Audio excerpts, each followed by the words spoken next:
tergantung amalannya itu tidak berlaku di dunia.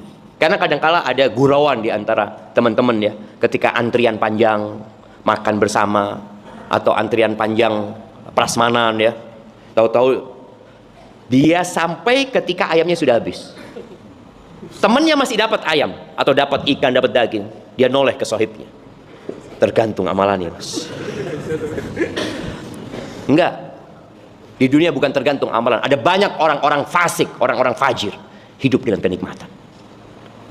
Bahkan orang-orang terkaya di dunia, di Indonesia mungkin pun bukan orang-orang muslim, bukan orang-orang yang rajin ke masjid. Mana kok tergantung amalannya? Seharusnya mungkin yang di sop pertama paling kaya. Kadang-kadang yang di sop pertama paling banyak utangnya, karena dia ya datang pertama, ya mau gimana. Sop terakhir yang sudah usahanya sukses, ada satu kawan nyebut anak Imamul Haramain, dia sebut, Masya Allah, dia sebut anak Imamul Haramain. Anak ngomong iya, imamnya orang-orang masbuk. Jadi kalau kita umroh haji, biasanya kalau jamaah kita telat datangnya ke Masjidil Haram, jadi imam kita, imam Masjidil Haram ini. Tapi khusus buat yang masbuk, yang telat-telat gitu ya. Nah, enggak, kita lihat tergantung amalannya itu tidak berlaku di dunia. Tapi di akhirat semuanya biqadri a'malihim, sesuai dengan amalan, bukan sesuai dengan jabatan. Enggak, amalanmu apa? Faminhum man ma yakunu ila ka'bai. Ada orang yang keringatnya itu sampai ke mata kakinya saja. Keringat dia, nggak ada yang tidak berkeringat.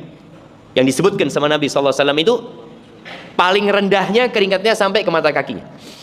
Wa minhum ma yakunu ila rukbatai. Ada yang sampai ke lututnya keringatnya. Wa minhum man yakunu ila hiqwai. Ada yang sampai ke tempatnya sarung ini, ke pinggangnya, sampai ke sana.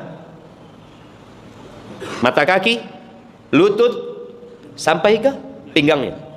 Wa minhum ma yakunul araq yuljimuhu iljam. Ada yang tenggelam dalam keringatnya. Di riwayat Imam Muslim, wa asyara biyadihi ila fi. Dia menyebutkan sampai ke mulutnya keringatnya. Posisinya dia bisa melihat orang lain karena kumpul bareng jemaah. Semua orang seperti berada dalam akuarium keringat. Maka di situ bagaimana sakit hatinya dia, bagaimana adabun nafsi, adab nafsi ketika dia melihat yang di sebelahnya cuma sampai mata kakinya. Dan bagaimana bahagianya orang ini ketika dia melihat sampai mata kaki, dia lihat di sebelahnya sampai ke mulut. Semua biqadri amali. Dan di sanalah Allah bagikan naungan jemaah.